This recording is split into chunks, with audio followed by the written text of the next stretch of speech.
After eons of battle had passed, the Archangel Inarius had grown disillusioned with eternal conflict. Thus, he gathered like-minded angels and demons to his side.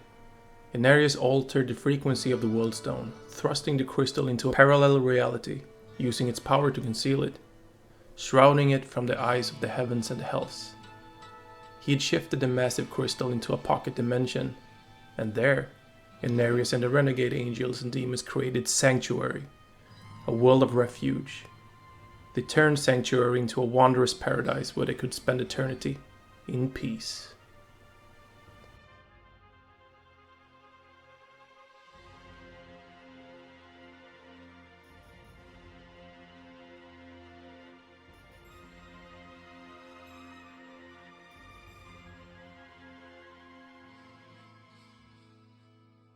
It's amusing to think of what it must have been like for the forces of heaven and hell, fighting their way to the World Stone's usual location, only to find it missing. It is equally amusing to speculate about what occurred during that time. Both heaven and hell must have accused the other of stealing it, until they were finally convinced that their opponents were just as confused as they. Over on Sanctuary, Inarius shaped Mount Ariad as a kind of protective shield around the World Stone, and from there, the rest of the world as we know it formed. The World Stone remained for thousands of years, but what happened to it is a tale for another time. What happened next was thought to be unimaginable. Angels and demons mated and created offspring, the Nephalem, or should I say, the first Nephalem. Born of light and dark, these beings had the potential to become even mightier than their breeders. The first generation of Nephalem were called Ancients, and they set out exploring, seeking answers, attempting to understand their curious world, and they adopted numerous philosophies as they spread across Sanctuary. One of these Ancients was Bulkathos, renowned for his immense strength, enormous size, bravery, and fortitude. But Bulkathos also had a brother, Vasily, who was a frustrated sibling and set out to the world, drawn to the nature and developed an affinity for it. Vasily would later come to be known as the first Druid. A brother was also born, Isu, a woman drawn to the power and ferocity of the elements. She, in time, gained mastery over the powers of storm, earth, fire, and water. A third son, who is worth mentioning, is Rothma, a brooding, solitary being who sought out the deep recesses of the world. He studied the cycles of life and death and taught it to those willing to venture into subterranean habitat. Rothma will later be known as the first necromancer, and he values the balance of light and dark above all things. I feel compelled to state for the sake of clarity that thousands of ancients existed during this time. It is likely that they may have had powers even beyond our understanding, though the powers of the ancients had an unexpected effect on their otherworldly parents. The renegade angels and demons began to see that their Nephalem children were far more powerful than they. In fact, the Nephalem were so powerful that Inarius and his comrades feared they might upset the balance of the eternal conflict and wreak havoc across the universe. This, for obvious reasons, raised concerns amongst them that the Nephalem might not only become a threat, but also draw the attention of the heavens and the hells from which they hid. Because of this, conflict arose, as many of the renegades held the opinion that their Nephalem offspring should be destroyed, while others believed that their children should be spared. So it was that the angels and demons debated the fate of their beloved children. Some of them, at one time even Inarius, considered exterminating the Nephalem. To come to a decision, Inarius called for a period of reflection, and what happened during this period of time is nothing less than terrifying.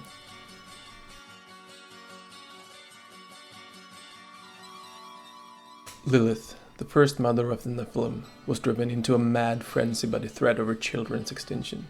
She morphed into a far more horrific form than any I've ever seen, of tooth and claw, of spike and blade, and hunted down her fellow renegades. She ruthlessly murdered each and every follower of Inarius, leaving only him to discover the carnage she had wrought. Inarius was horrified by the loss of his comrades, and the terrible deed that his lover had committed. Though enraged, he could not bring himself to kill Lilith, but instead banished her from the sanctuary they had made. Inarius then attuned the World Stone to cause the powers of the Nephalem to diminish over time. He then disappeared into the wilds of Sanctuary and was not seen again for millennia. An unknown span of time passed after this series of events. We can assume generations of Nephalem lived and died, with their powers dampened and their lifespans decreased. They became mortals, completely ignorant of their incredible heritage. Today, their mortal bloodlines are the result of this great diminishment.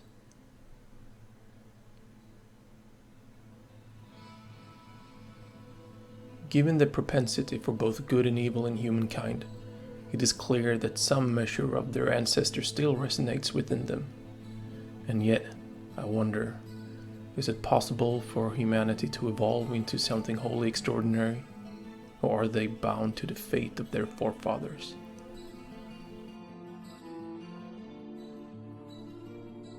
Years became decades, and then centuries, leading to a millennia of time elapsed. Generations of Nephalem, even with the remarkably long lives they were said to have possessed, passed away. With each generation, those events which might have been truth turned to legend, eventually settling into myth. The angels and demons faded from humanity's consciousness. The Nephalems themselves slowly became mere mortals, not very much unlike ourselves. Humankind began to populate the world. As with its Nephalem ancestors, humanity set about building cities of its own and collecting knowledge from the far corners of Sanctuary. Various texts recount that the druidic followers of Vasily retreated to the northern forest of Skosklin, where they formed centers of learning to achieve harmony with the natural world.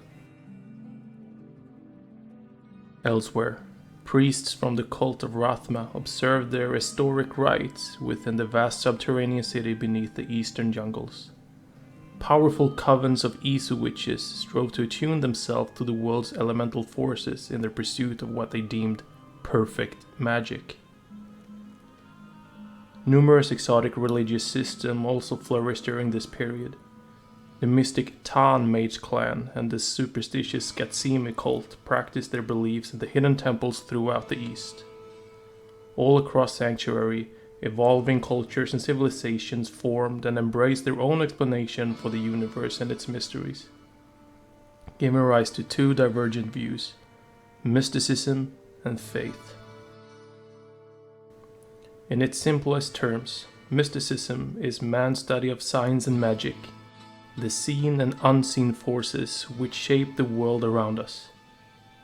Even more than that, the root of mysticism is man's desire to become the master of his own destiny. Counter to this faith, the view that man must put his trust in powers beyond mortal understanding to determine his fate and establish ethical and moral guidelines to live by. Dear listener, the clash between these ideologies is at the core of humankind's existence. It has shaped our history in profound and irrevocable ways, and I believe it will continue to do so for as long as humankind walk this world.